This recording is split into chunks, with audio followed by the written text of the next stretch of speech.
Red Dwarf, like all the best sitcoms, begins with a great script. It's written by Rob Grant and Doug Naylor, two of the best comedy writers in Britain today, who initially started writing on Spitting Image and a number of other broken comedy shows before starting on Red Dwarf, their first full-length sitcom. They've created 4 very real characters.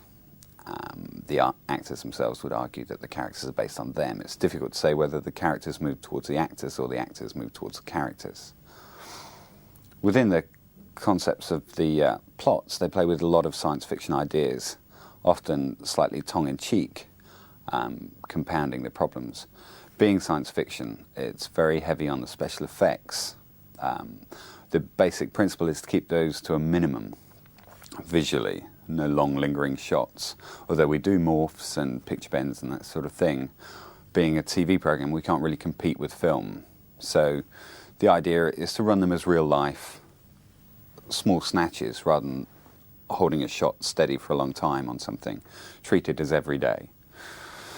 The plots are very complex. We're dealing with different realities, different time zones. We often have multiples of characters. So at times we have 3, 4, even 5 cameras locked off within the studio, doing split screens. And we do a pass, then the actors go off and get changed, new makeup and so on, come back and do the second pass on the same locked off cameras, and then cut it all together afterwards with the splits to create a running sequence of multiple characters. We do blue screens to create sequences in space or to composite actors with models and so on. We do a lot of model shooting within the program. These are all shot on film, on high-speed cameras. They have 3 or 4 different scales of models, which they shoot at different speeds to create the right feel to the shot. A certain speed of camera with a size of model will create a believable look at the end of the day.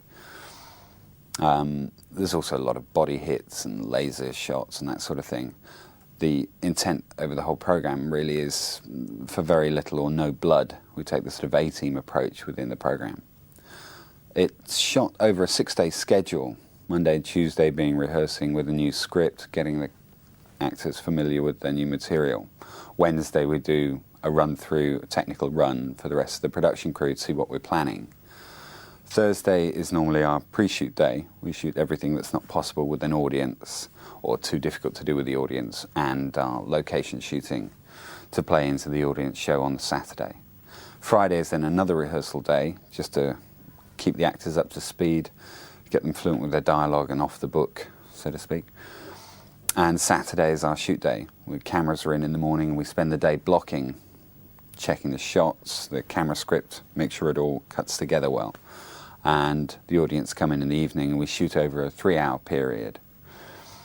The line cut itself is normally at least 40 minutes long, and we run 2 or 3 cameras on ISOs as well to allow us to cut this down afterwards. We tend to, in the post-production, which runs for 2 or 3 months, be cutting down the shows initially from 40, but we've got to end up with 29 exactly for the BBC.